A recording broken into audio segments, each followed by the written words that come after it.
Hey, what's up, everybody? This is Grady Allen from Anxious, and you are listening to the New Scene Podcast.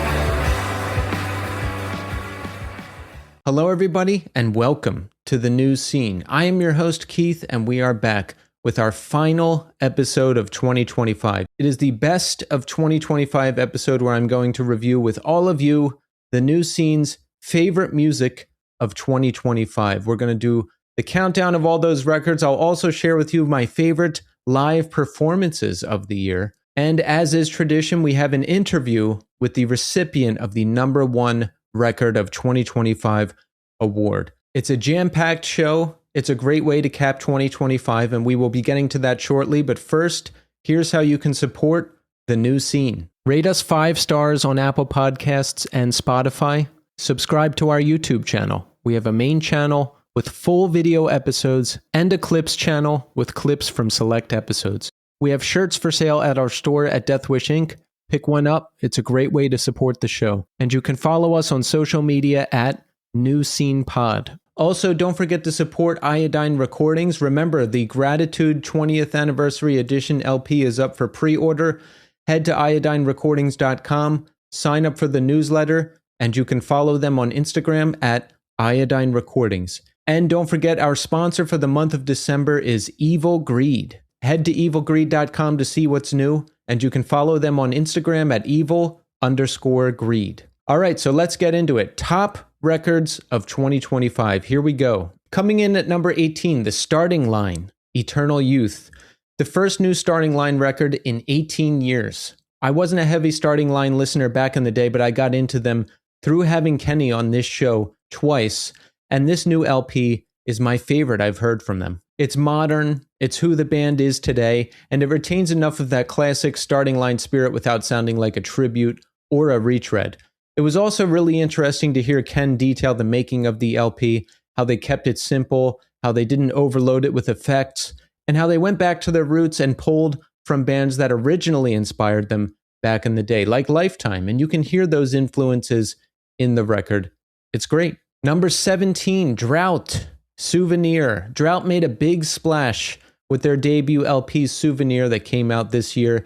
It's been nice getting to know the band. I had RJ, their guitar player, on the podcast back in the day. I've had Viggy on the show, and I got to run into him at the This Day Forward reunion shows. It's been great getting to know them. It's been great watching them grow, and they have really made a big impact with the release of Souvenir. I love their brand of melodic hardcore.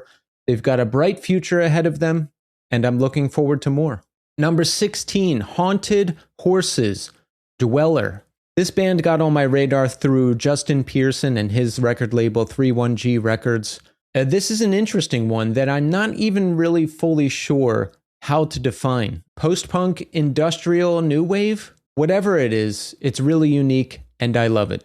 Make sure you listen to it. Number 15, Suzalo, The Quiet Year. You know Rocky Vodolato. You love Rocky Vodolato. And I got to know him much better when he came on the podcast earlier this year. His new band, Suzalo, was formed in 2022 after the tragic passing of his child, Keenan. And Rocky wanted a louder band to pour his creativity into and hopefully find an outlet to process he and his family's immense grief. I felt a real kinship with Rocky during that conversation because my family experienced a similar loss a while ago. And even though this band and their debut LP, The Quiet Year, was born from tragedy, it's a very strong debut that calls back to classic punk and post-hardcore bands like Jawbreaker, Drive Like Jehu, and Fugazi. It's a compelling and emotional record and a compelling story, so easily one of my favorite records of the year. Number 14, Def Club, We Demand a Permanent State of Happiness. Def Club got on my radar back when I had Justin Pearson on the show in 2022. I loved their debut, Productive Disruption, and this year's follow-up brings that same heavy, frantic energy, Justin's unique voice and wit, but brings a new focus and unique soundscapes courtesy of Brian Amalfitano on guitar and the rest of the band.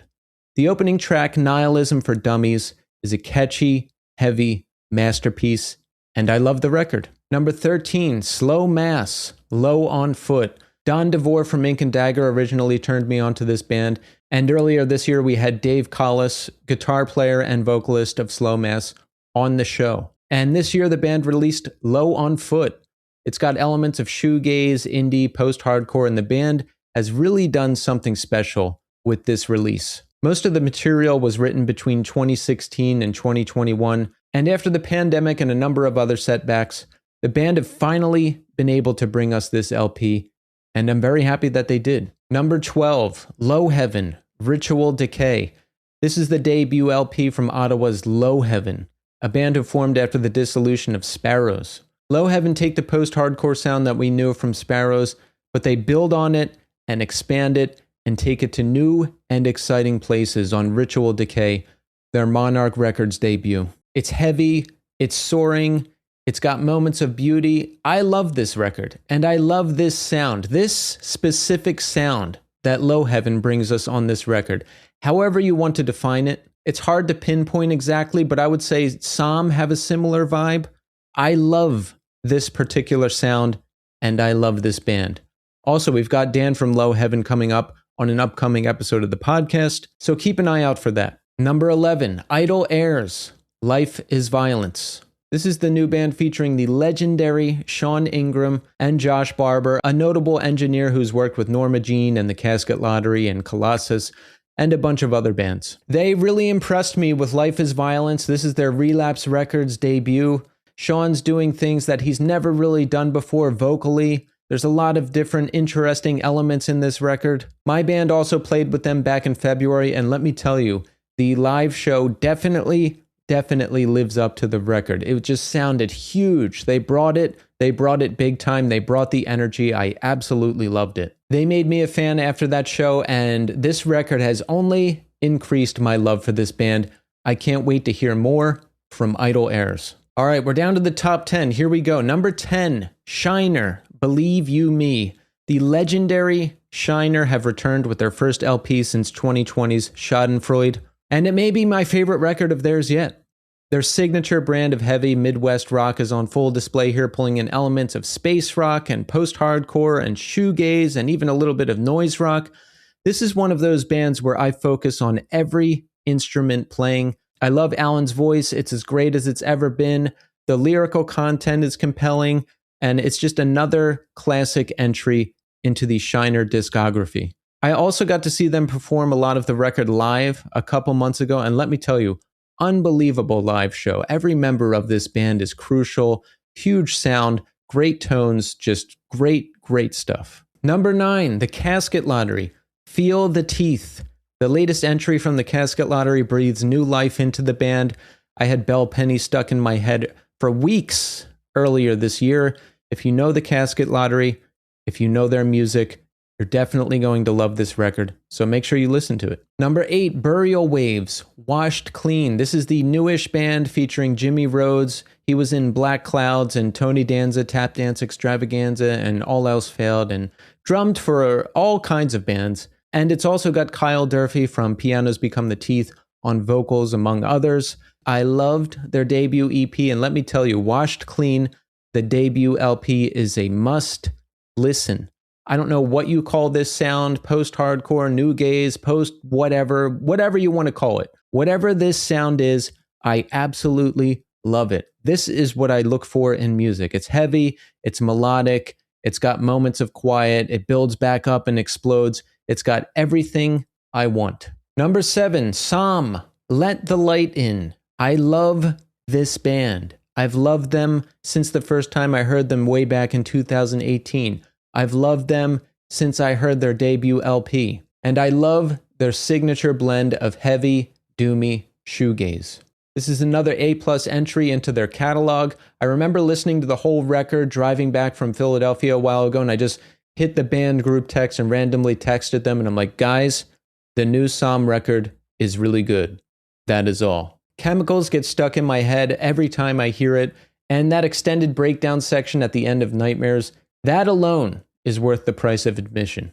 Great record. Number 6, Hundreds of AU, Life in Parallel. This band has been at it for a while now, but they got on my radar this year when they signed with Iodine Recordings. The band added new standalone vocalist Brian Birdsey, and I love this record. The production is top notch. It's so good that I actually looked up who recorded it and where. I rarely do that. Top notch production, and if you love that post-hardcore/hardcore/ classic screamo sound, you're going to love this record. Number 5, Dead Guy, Near Death Travel Services. What an unbelievably good comeback from Dead Guy. It sounds like they never left. The band re-teamed with their original producer, Steve Evans. He helmed Fixation on a Coworker, their debut LP. They're together once again, and they have given us this modern classic. It sounds familiar and comforting to me in a way that's kind of hard to describe. A lot of times I just listen to a new record once or twice and then I forget about it because I'm on to the next thing. But from the moment I first heard this record, it was like it had always been here.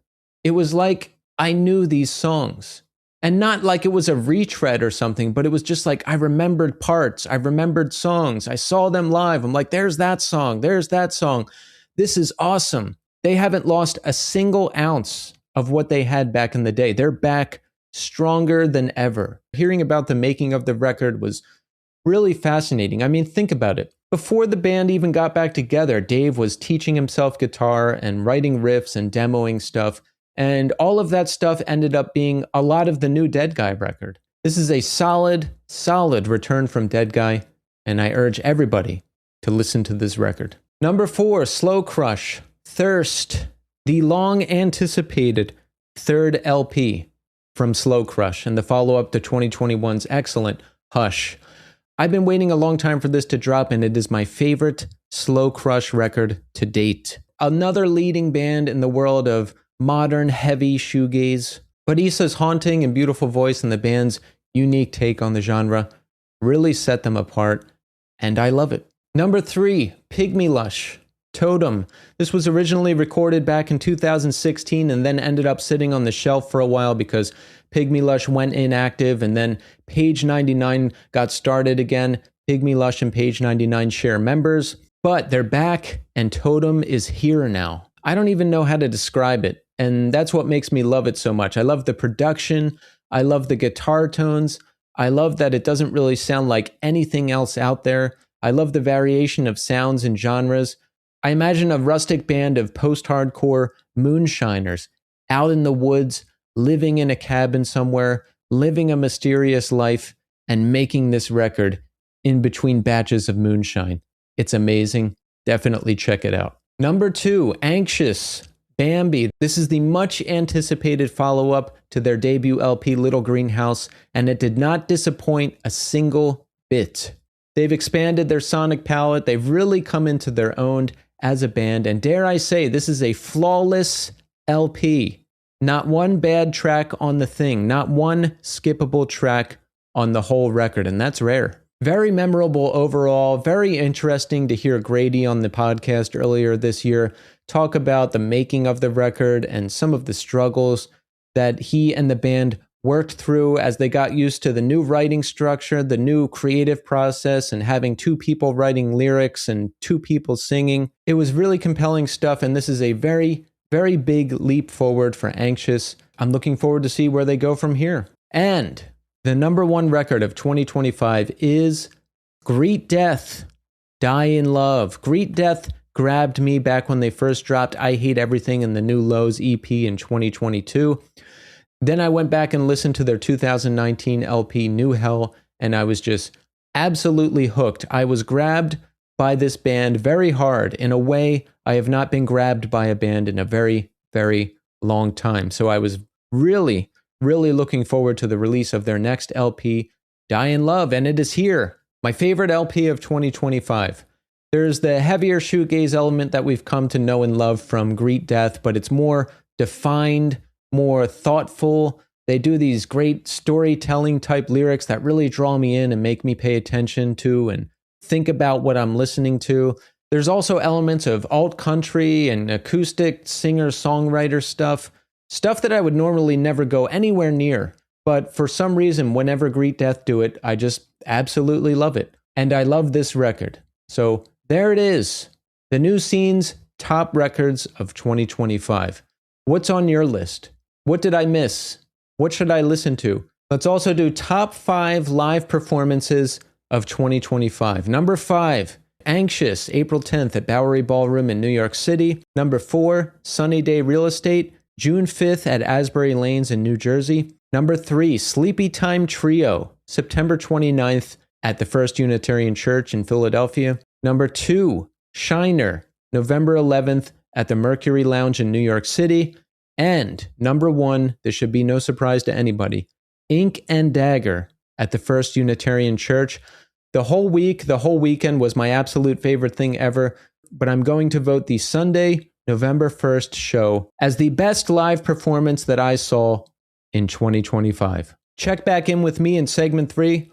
We'll talk about 2025. We'll talk about everything that happened. We'll talk about everything that's coming up. But right now, we are going to speak to Harper Boyhtari of Greet Death. Enjoy. All right. We have Harper Boyhtari back on the show. Harper, welcome back. It's good to be back. A second time this year, right? Yes, second time this year because everybody, Greet Death's Die in Love is the New Scene's top record of the year. So we had to get Harper back on the show for our year-end special here to talk about the record and whatever else we feel like talking about. So Harper, first let me ask you, how are you doing today? I feel good. I'm zooting coffee into my dome, into my veins. So we're going to see how it goes. And hopefully I'll be cognizant enough to answer your questions and talk about whatever else. I think it's going to happen. You know, I've learned as I step into my 40s here and get older, I've learned to enjoy the smaller things in life. I used to ingest lethal amounts of chemicals, combinations all the time. And what I've realized, Harper, is people aren't supposed to feel like that all the time. It is not a natural state of being. So now when I wake up and I get ready and I make coffee and I take a sip of that coffee and settle into the day, I'm like, yes, I can derive pleasure from this. This is enough. Do you feel like that with like the little things in life? Yeah, it's easier these days. I don't know. I think I'm a pretty sentimental person too. So yeah, I think there's a big part of me that if I can just be sitting down doing something that makes me happy, or just having a stupid coffee in the morning that makes me feel good, it's a good vibe, you know? You do have to appreciate the good stuff that's coming your way or that you can afford to enjoy in the moment. Exactly. So 2025, how would you rank this year, 2025? Would you say good? Would you say bad? Would you say somewhere in the middle? I think it's been good. We got to release a record that we've been sitting on for a long time, or whatever, working on, not sitting on, but and play some cool shows. And I don't know. I think it's been good. I think next year is going to be good. I feel good about the future. That's good. Yeah, I do I keep a detailed spreadsheet of each year. I've been doing it since 2023, and I have 5 categories that I rank the year by now. So Okay. hold on, I'm going to look at my official ranking for 2025. All right. I've got a year review aggregate tab here. We've got 4 medium months, 3 good months, 1 bad month, and 3 medium/bad months. So I think that would probably average out to a medium for me, which is good. Medium for me is good. Like if I'm not depressed or in a bad mood or going through something, I'm happy. What about you, Harper? Are you generally a happy person or kind of mid-level? Like how are you generally? I think these days I'm pretty happy. I mean, I have, especially during these winter months, I struggle with seasonal depression a lot. So like lately I've been just bored and kind of understimulated, and it's kind of hard waking up. But it's not really because of anything existential like it used to be. It's just, that's kind of what happens when you don't get enough vitamin D. So yeah, I don't know. Winter's hard. It's always been hard for me, but I think these days I'm generally pretty happy. I think I have a lot to be thankful for. And I think it's my like bodily chemicals aren't fighting me the way they used to, and I think I'm at peace in a way that I never was before. So yeah. That's good. I actually prefer winter to summer. I think I don't like really hot weather, so I usually don't mind the transition from fall into winter. But this year I felt it because it has been particularly cold, and I don't know what it is, but I just felt really run down, really tired, kind of depressed. Not to the point where I'm debilitated, but I really feel it this year. Is it typically like that for you? Yeah, I always think it's not going to hit and then it does. And I'm like, "Oh yeah." And I don't like believe it. I have this like skepticism about it because I don't know, in denial constantly about that. But yeah, I try to take vitamin D supplements. It might help a little. I think I need to be on I take like 5,000 units. I think I need to take like 10 or 20,000 units. Who can say, but I've been taking fish oil. That might be doing something. I don't know. I'm on SSRIs, so like That'll help. That's gotta help, Yeah. right? It helps me. It doesn't. It's weird for some people, but for me, it's good. So That's good. Yeah, I take vitamin D. I don't know even what milligram they are or how much I should be taking, but I bought the supplements and I take one and other multivitamins. But you know what has really helped me? Last year I started working out, and it's progressed since last year. Now I run, and now I can run like 2 miles without stopping sometimes. I do weights, I do a body weight routine, and that can really pull me out of a depressive type thing. Do you do anything like that? yeah, I mean, I was in a consistent like workout routine like a year and a half ago. I have a Planet Fitness down the road, so I like subscribed or whatever. And I like fell out of the routine, but man, it is very good for your mental health. It's like definitely like one thing you can do to combat depression and anxiety is just go dial in. It makes you feel good. It gives you that physical, like just your muscles doing things. I don't know. There's a release. There's adrenaline. My mom works out every day. She's always done that. Every day my mom works out. She does treadmill and stretches and yoga and weights, and in our basement she's got like a little home gym. But point being, I'm trying to get back to that because it made me feel good. I like being in the routine, and I like going to the gym and being like, okay, this is my time.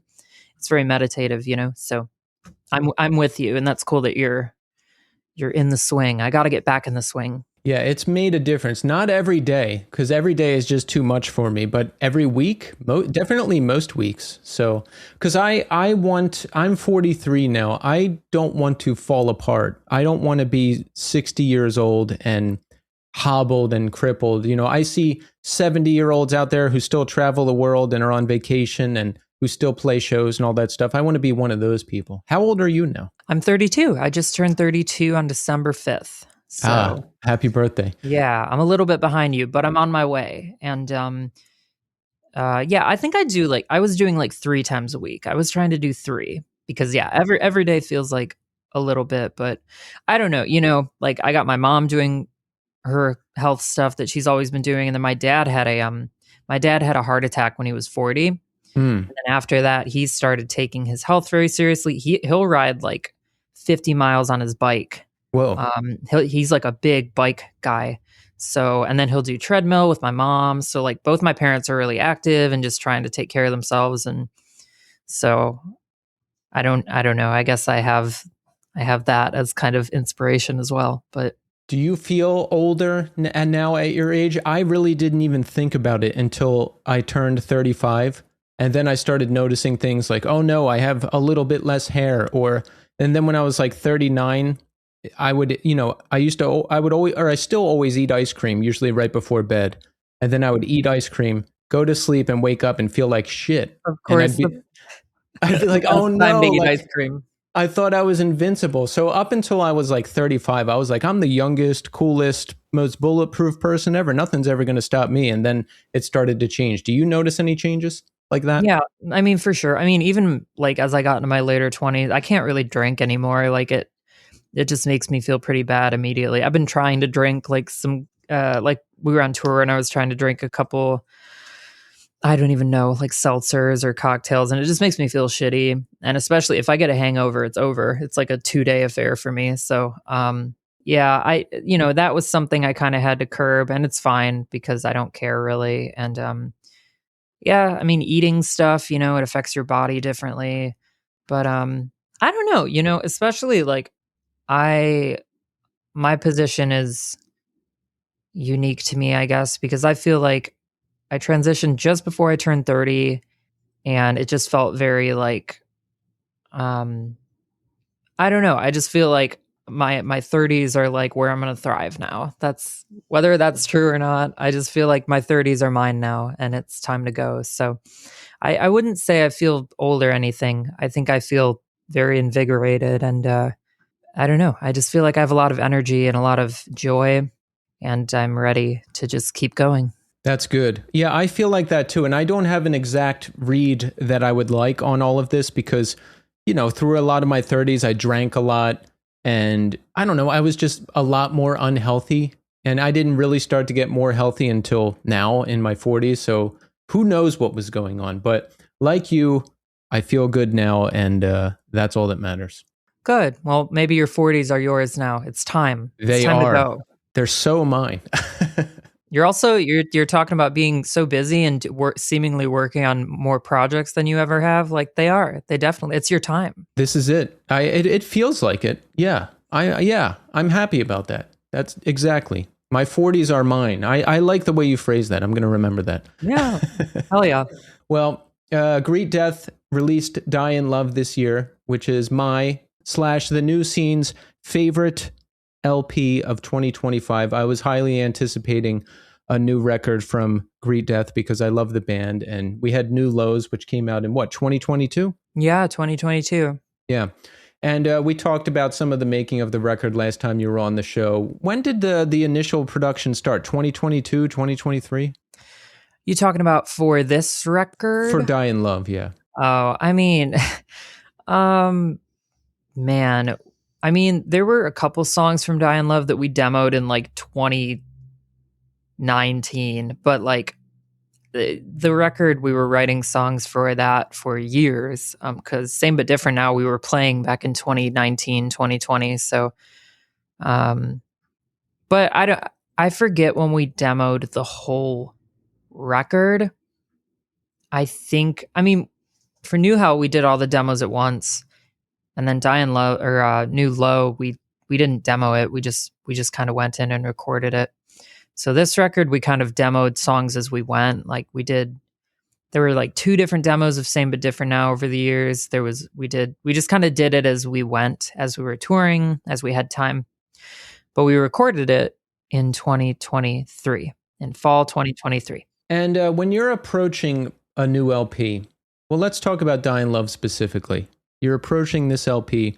Do you pull from specific musical influences? I mean, do your influences change from album to album? Does that factor in at all? Definitely. Yeah. I mean, Logan and I are always, all of us are always ingesting new stuff and like, I don't know, just like coming up with, just trying to pull from things that we enjoy and do them in our way, I guess, or just, make them part of the ever-growing archive, that is what most songwriters do, which you're just an amalgamation of the things you like and the things that inspire you.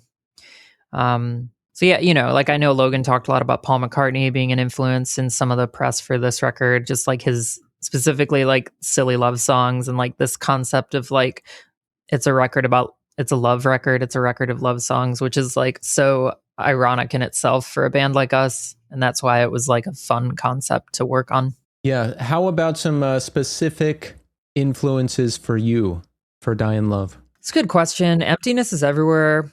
Definitely the Sundays and like Third Eye Blind, which is kind of a funny one, but we were listening to that one specific record by the Sundays. I can find it on one tour, and it planted some kind of seed for us and for me. Yeah, Here's Where the Story Ends is specifically kind of the song that it's on Reading, Writing, and Arithmetic, but that's kind of the song that I was thinking about when I wrote Emptiness, because it has these like soaring melodies that I've never really tried to do before. And I didn't really think about it. I was writing that song one day, and like the chorus, which has that kind of falsetto-y thing, just kind of, I found myself wanting to do that and thinking about the Sundays. So I don't know. That's one of them for me.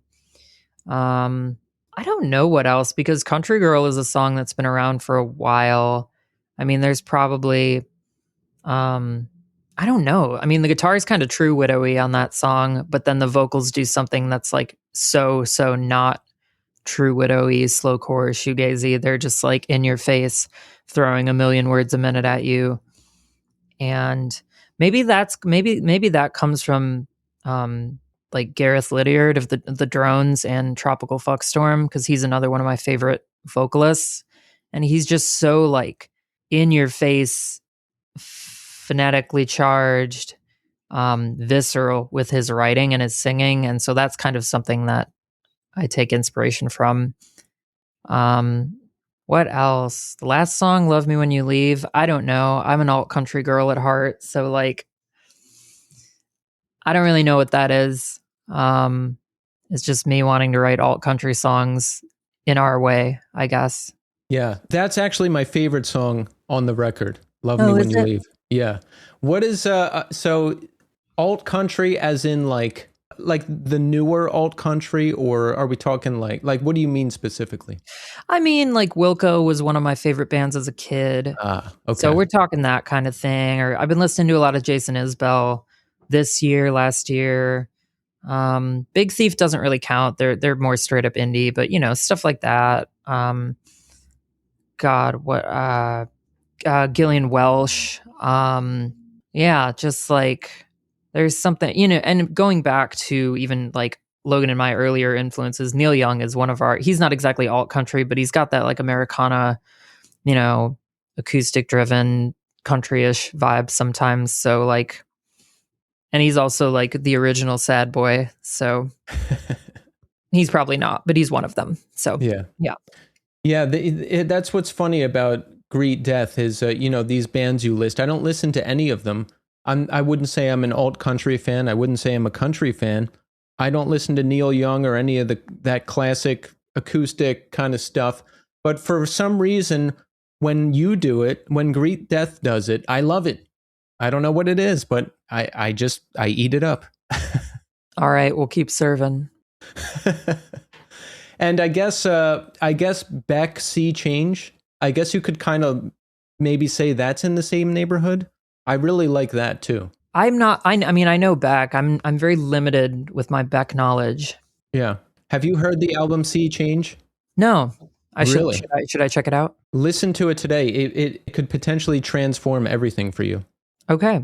Yeah. It might then. Yeah. That's a big one for me. Love Me When You Leave.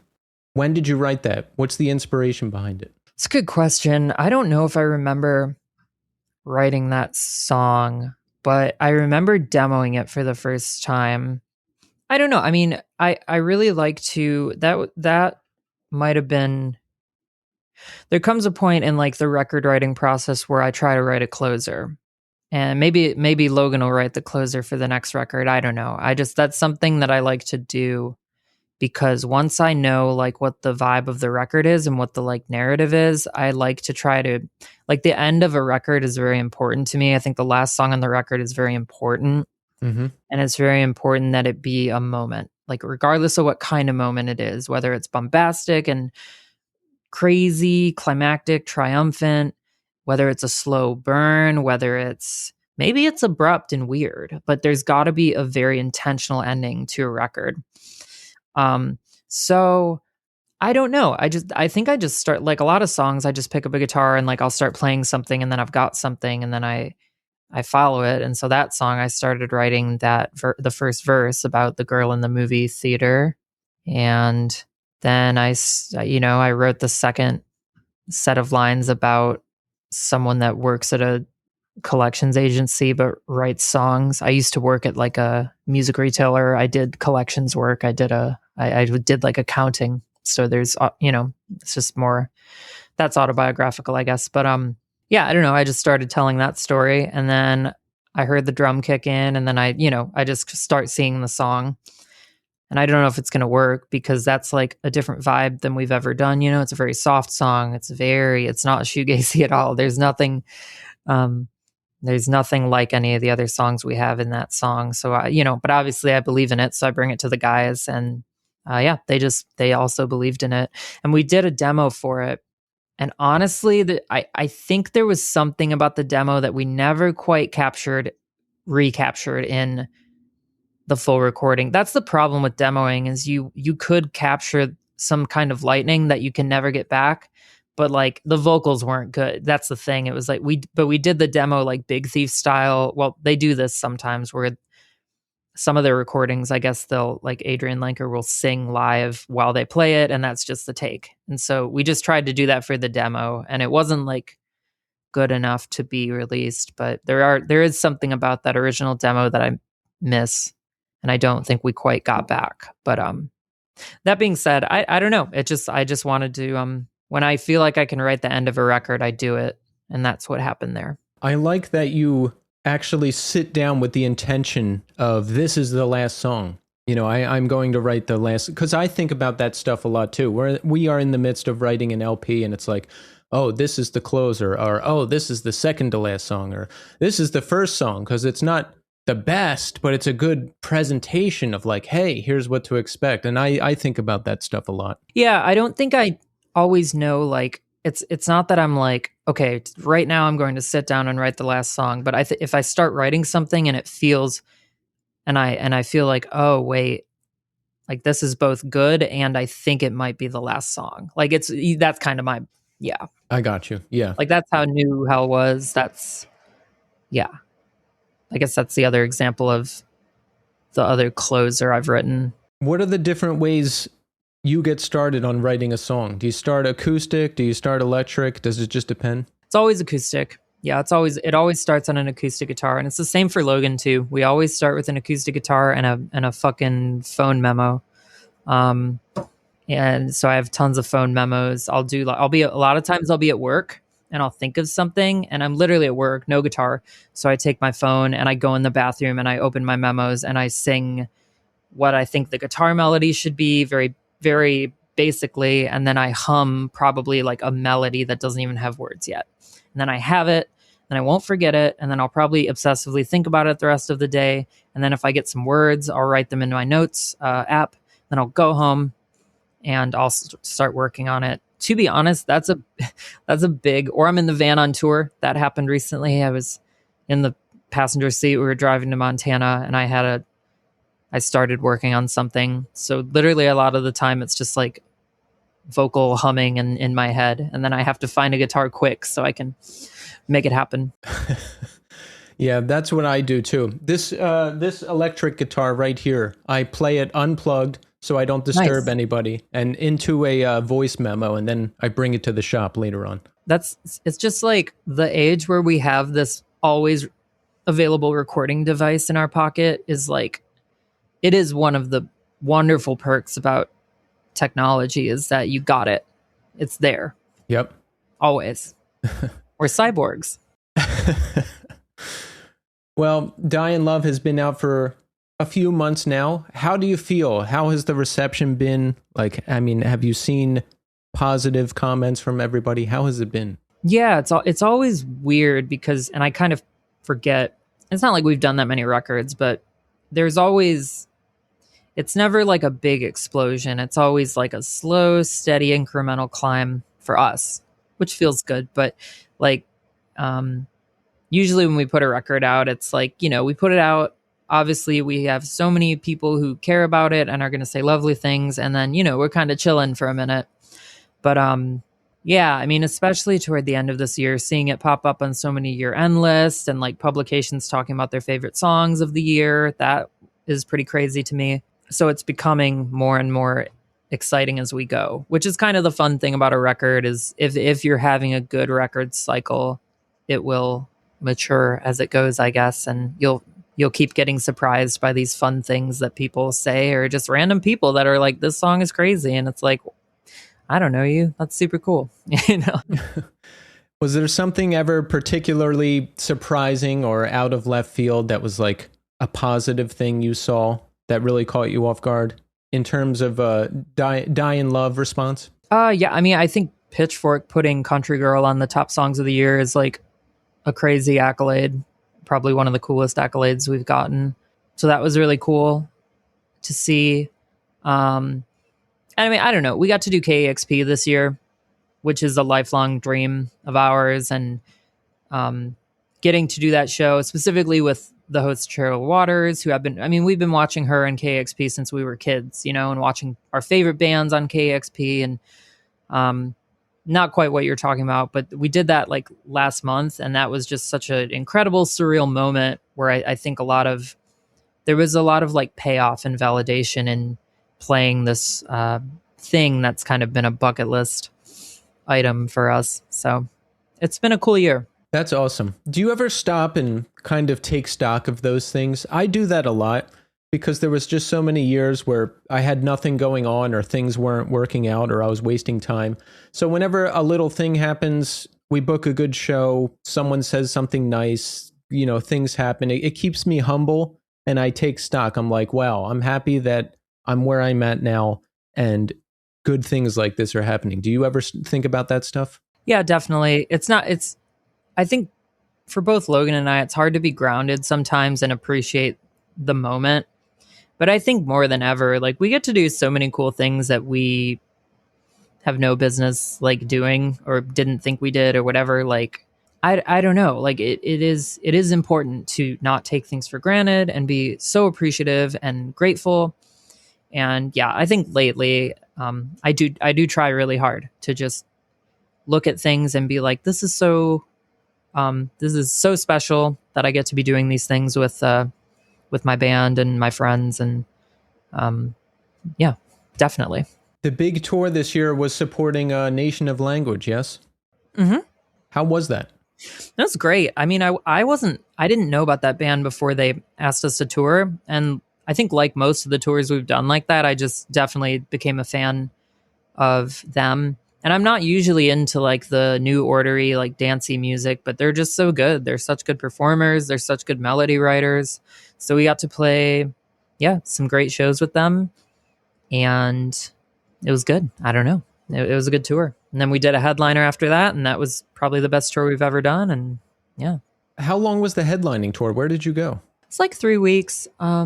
We went south down to Texas, and then we went over to California, and then we went up to Seattle, and then we came back through Idaho and Salt Lake and Colorado. And yeah, just all the shows were so good.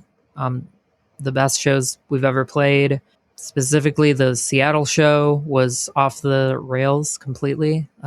Just How so cool. It was just sold out, and everybody was being crazy and just like so there for it and giving an insane amount of energy. And I don't know if you were somebody out there that was at that show, that was a very special night for us. And a lot of the shows were we sold LA out, which we've never done, I don't think. And that was, again, an incredible show. So I can't believe we're playing the shows we are and getting the just the enthusiasm from people about the songs that we wrote. That's really cool. Wow, that's awesome. Had you done a headlining tour before? Yeah, definitely. I mean, even just like whether it was DIY tours back in the day or just small club bar shows. But so it's cool to see how they change. Because I don't think, sometimes you'll have dud shows, but there wasn't a bad show on the tour. Like every show was good in its own way. Yeah. How do you feel about touring? Do you like it? Are you okay with being out a long time? I mean, yeah, I like touring. I think we've kind of realized that we have like a sweet spot. I think it's like 3 weeks, give or take. It's long enough to feel like you're doing significant work, and it's not long enough to get burnt out and want to die. I mean, we used to do like 50-day tours, 40-day tours in our early 20s. And I think we just try to, if we're doing a big segment of touring, we try to break it up these days to where we did like 2.5 weeks with Nation of Language, and then we took a break for 2 weeks, and then we went back out for 3 weeks. And it's kind of nice to have a break in there. But I like touring. Yeah, I think we all do. It just makes us tired in different ways because it's a grind. So we found a way to make it work for us. I think whatever band you are, whatever your goals are, you just gotta make it work for you. Right. Would you want to be touring all the time if you could? Like, 3 months break, 3 months break all the time. Like, what is your philosophy on it? I don't know. I mean, I like touring. I would do it more than I am now. But I also like living my life and being home and having other interests. And I don't know. I don't know if I would ever want to be like a 6 month out of the year touring musician. I think it's that's a lot, and it's important to me to live a life outside of it.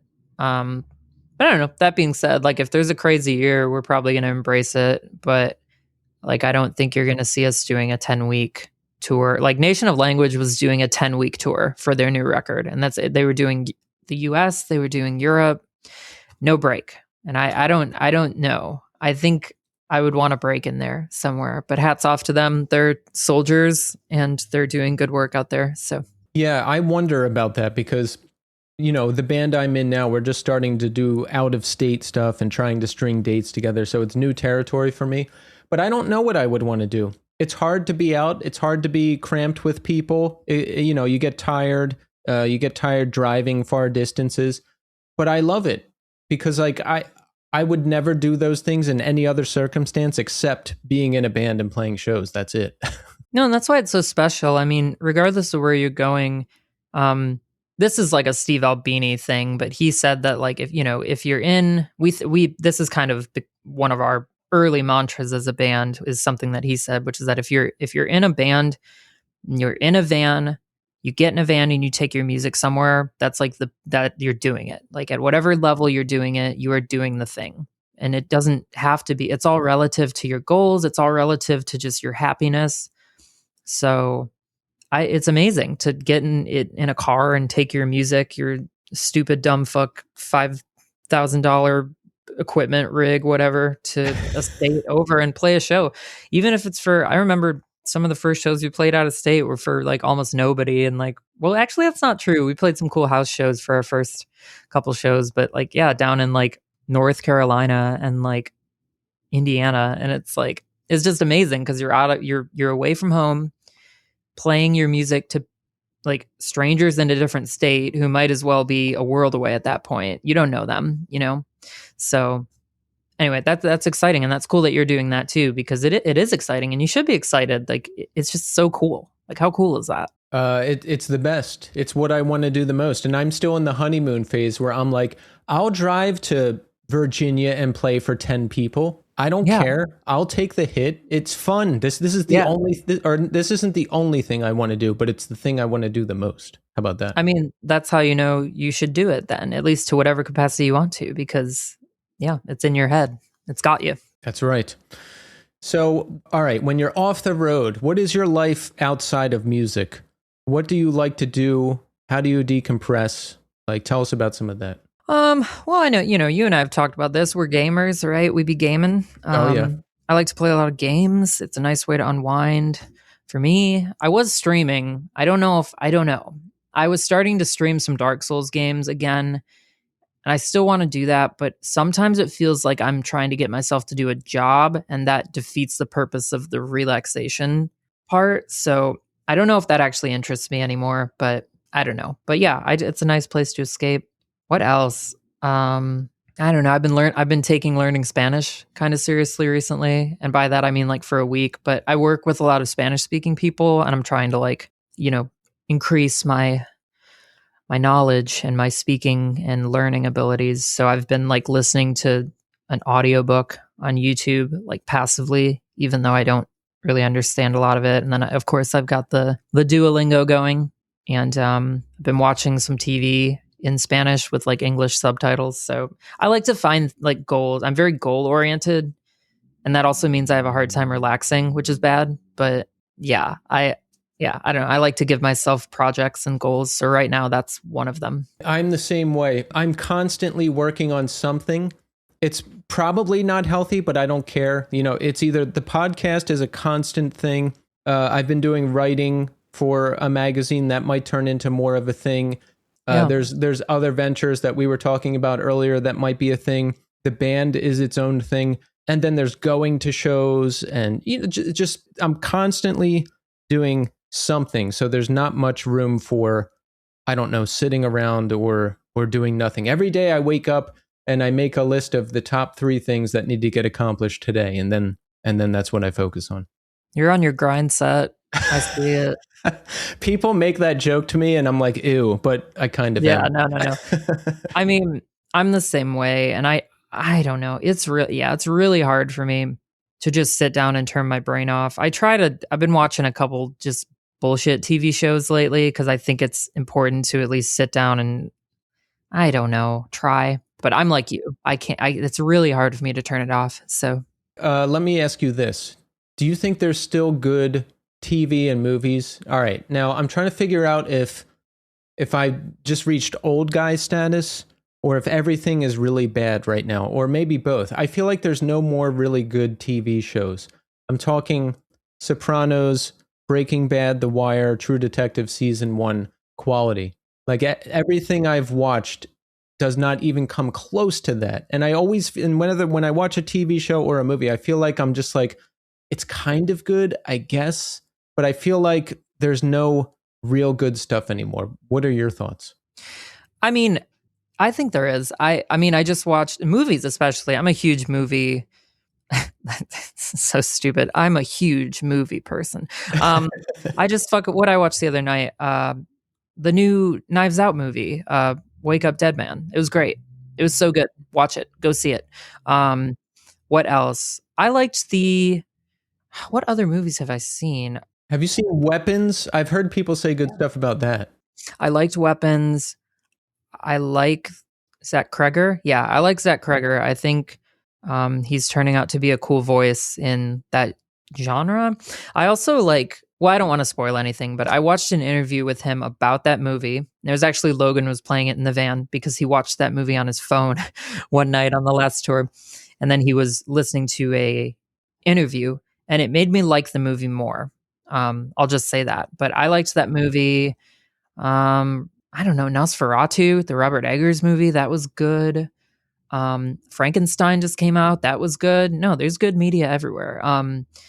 I liked Alien Earth. I'm a big Alien head. I don't know if it's a good show, but I don't know. Like, the kind of person I am, I'm just looking to enjoy things, and I'm not really trying to be too critical unless criticism is deserved for a good reason.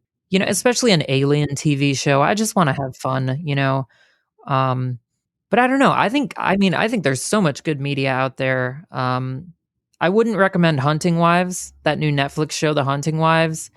I watched it because it's kind of this sapphic mystery murder show. And it just kind of stressed me out. So I don't know. You can let me know what you think if you want, if you're out there and you watch Hunting Wives. Anyway, I'm just going off. I want to give some movies a try if I ever have some spare time, because all I do is watch YouTube videos and Twitch, and that's part of the problem too. But I think some of these movies could be good. I did try to watch Welcome to Derry, the It show. Yeah. And spoiler warning, if you don't want to know what I'm about to say, skip ahead a minute or two. All right. I watched 2 episodes and I saw them setting up a subplot where the army is trying to harness the power of Pennywise. Oh, okay. That's a very Stephen King plot point. And I was like, this is so stupid. The whole reason this is good is because it's feeding on kids and adults can't really see what's going on. And it was kind of like you could tell they watched Stranger Things and they were like, hey, let's take this over to It. And I was like, I'm out. And then I stopped watching it. That's super funny. Yeah. I honestly, I've heard good things about that show, but I just don't care. Yeah. You know what I will say? And this is not a new movie, but I watched a movie the other night from 2007 and it was so good. And it's a movie that people have told me to watch in passing for years. And I've never watched it, but it's a sci-fi thriller called Sunshine. Have you seen this movie? Yes, that is good. What a good movie. Who is it? Cillian Murphy, Michelle Yeoh, Yep. Chris Evans for some reason. What a crazy movie. If you haven't seen it, watch this movie. Really It good. was so good. My friend described it as The Shining in space, and Yeah. I was like, I have to watch that. Yeah, for sure. And then the night before, I had rewatched another one of my favorites, which is Event Horizon, the sci-fi. Yeah, I mean, I'm all about that stuff. So That's funny. I just watched the ending of Event Horizon. I watched a clip of the ending on YouTube, and I was like, boy, that's creepy. I like that. yeah, great movie. So there's a lot of good media out there. It's out there. It's still out there, but I don't know. I just have to look. I just have to try harder, I guess. But a very important question. Have you played any good games lately? I've been working on Silent Hill 2 remake for a year and a half, and I'm finally more than halfway through it. And then I want to move into some newer Resident Evil games to get ready for 9. How about you? Yeah, earlier this year I did the Resident Evil 2 remake. I did the which was phenomenal. I never played the original, but that remake is so crazy. Yep. I played 3, the remake. People don't like that one. It was fine. I get why people don't like it. It's kind of straightforward. I played that this year. I've never played 3 original, but it was just like, it was fine. I'm not mad at it. That's where I'm at. But then I played 4, the 4 remake, and that's like one of the best games ever made. The remake specifically is so crazy. I can't believe that it exists. So I had a lot of fun with that. And then that was kind of where I stopped. Logan and I played 7 together years ago, like 10 years ago, or whenever it came out. And then I didn't do 8, but yeah, I'm probably going to get there,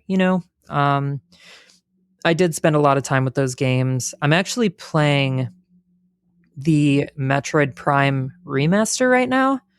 We just got a Switch 2 in our house, so we're playing a lot of Nintendo games. I'm playing that new Pokemon 2, the Z to A, and that's actually a lot of fun. So yeah, gaming still always good. I don't do it as much as I used to, but one thing I do every week, there's I think I mentioned this last time you were on. There's community Doom, like online cooperative Doom, the original, and I do that every Thursday and Friday. That's so cool. Yeah, it's like one life survival. So if you die, you have to sit out until the next round. Everybody playing cooperative. I love it. It's fun.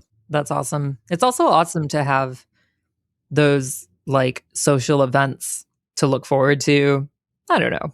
No, I think that's important to me because I do not reach out enough. I do not connect enough unless it's, I don't know, a music thing. So those little touches go a long way for sure. Yeah, I agree. Well, everybody, Dying Love is out there. If you have not heard it, if you have not heard Greet Death, I mean, what are you waiting for? What are you doing? This is the top record of the year. So, Harper, final words here. If there's any message you want to get out to the people, let them know now. It could be anything in terms of Greet Death, in terms of Dying Love, whatever. And then, of course, if there's any news to share or anything you want to let the people know, please. Yeah. Let's see. I don't know. We're going to be going to Europe for the first time next year. That's not announced yet, but it will be. And I'm really excited for that. So if you're somebody who's in Europe, who's been asking us to come over for literally years, we'll be over there finally. I think in June. So that's going to be really cool. What else? I will say, and this is not Great Death related, but I worked on another record this year with my 2 friends, Alec and Andrew. It's a new band. It's called Christian Science Reading Room, and the record is called Under the Bed and In the Eyes of Another, and it's a super special project to me and to all of us. And I forget when we put that out in October, I think, but it was a special thing to work on, and I'm excited to play some shows with that band. So just some other stuff that is out there that I'm excited about. I didn't even know about the other band. This is exciting because now I'm going to go listen to that. What's the vibe? It's more like folky. It's not shoegazy at all. It's very much an indie band, kind of circa we're very influenced by a lot of 2013 indie, Now and The National and Fleet Foxes, and I don't know. We all like Andy Schaaf a lot, so it's a lot more I don't know. It's more of an indie rock project. Big Thief, that kind of stuff. So I don't know. Check it out. Let me know what you think. Absolutely. And Harper, I appreciate you. I love the band. I have for a while now. Congrats again to you and the rest of the band on everything. I wish you continued success. And thank you so much for coming back on the show. Yeah, we got to keep doing it. Let's go. Every time that we can. Every time there's a release, or just when we feel like it. We have to cherish these moments.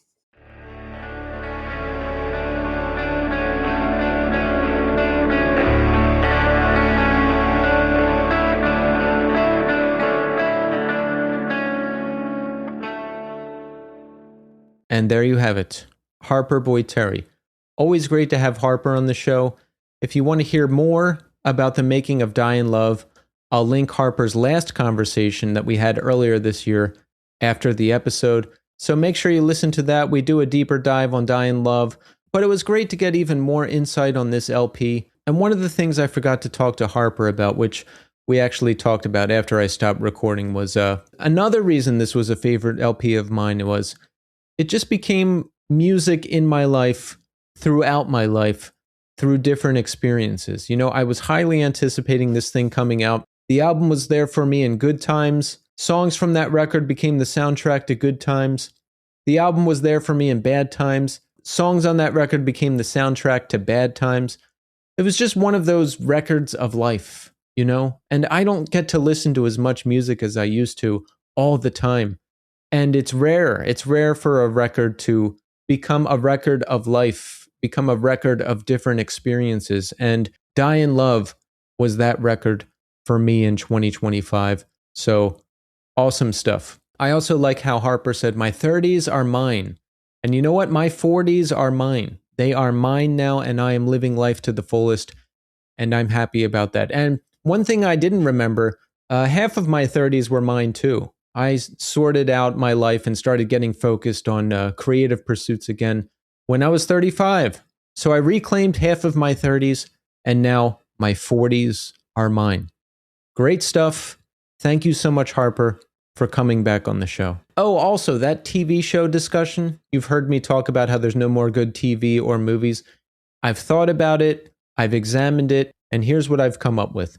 This podcast started in 2020. That's when I stopped watching stuff. I used to watch tons of movies. I used to watch tons of TV, good stuff, bad stuff, didn't matter. In 2020, this podcast became the focus. When I started doing this every week, I would be sitting here editing, and I can't have a TV show or a movie on while I'm editing. So that's why I haven't seen anything since 2020. My focus has been elsewhere. Now, I'm sure there's good stuff out there, but I'm out of the loop. I'm not in the live stream of watching stuff all the time anymore. But I have this week off. I want to set aside some time to catch up on some movies from the last 5 years. I made a list of 5 or 6 movies, and maybe there's good TV shows out there too. I keep seeing people post about Welcome to Derry. I'll probably finish watching season 1. You know, I'll get over my reservations about the story and all that and just watch it. And I'll get caught up on some movies too, because I need to do something that's just sitting and relaxing and not working all the time. So the conclusion is, I'm sure there's good media out there in the form of movies and television. I'm just not really in the loop anymore. Another thing I wanted to talk to Harper about, which I forgot, goals for 2026. So let's talk about that. First, here's my goals from 2025. I wanted to play as many shows as possible with Memory Entry. We did that, and I wanted to finish writing the LP, and we're just about there, and if everything goes as planned, we will be recording and releasing the debut LP in 2026, so mission accomplished. Now, goals for 2026. Number 1, record and release the debut Memory Entry LP. The rest of my goals, well, I can't announce them yet because they're related to projects I'm involved in that I can't announce yet. However, I can announce one of them next week, and I will do that at the end of the show, so keep an eye out for that. But there's exciting stuff happening. It's been a good year. Memory Entry caught a setback at the end of 2024 because we parted ways with our original drummer and then brought the new drummer, John, in. So, you know, there was a ramp up for John to learn the set. There was a ramp up for us to get comfortable enough playing with each other to where I felt like we were ready to play shows again. That took the last few months of 2024 to accomplish. But by early 2025, we were back. We started writing the new LP right away. We played our first show of 2025 with Idle Airs in February, and that was amazing. That was one of the best nights of the whole year, so I'm really happy about that. I'm really happy that the band is firing on all cylinders right now, and the podcast has been bigger and busier than ever. You know, you remember me earlier this year talking about scaling back, and that's because my day job has gotten busier than ever, and it's just been really hard to find the time to get everything done sometimes. And I also wanted to scale the podcast back to open up time to see what else could happen, like what new initiatives I could get involved in, what new creative pursuits I could get involved in. But I have figured all of that out without scaling the podcast back. I don't need to scale the podcast back. I can just take off weeks sometimes when I need to, if I need to. And those new things are happening. Again, can't announce all of them yet, but the new things are happening in conjunction with the podcast. I would say because of the podcast. So I want to keep doing the show every week as much as I can. And that is what I will keep doing. I mean, this has been an incredible year. We've had so many great guests. Things are not slowing down at all. And this show has given me so much. This show has connected me with you. This show has gotten me back into music. And it just continues to give me so much. So I want to keep doing it for as long as I possibly can. And I'll just take off a week here and there where I need to. I'm learning to schedule time better with the increased busyness of my day job and the band and everything else. Thanks everybody for your continued support. Thanks everybody who has stuck with me from the beginning. Thank you to all of the new listeners. Thank you to the team at Iodine Recordings who continues to support me. Thank you to all the photographers and PR folks and everybody who helps make this show possible. Keep liking, subscribing, commenting, sharing, reviewing. All of that really helps us in our ongoing quest to become the #1 podcast. That's it for this episode. I'm back next week with our first new episode of 2026, and we have a brand new guest coming to the show. So I'll see you then.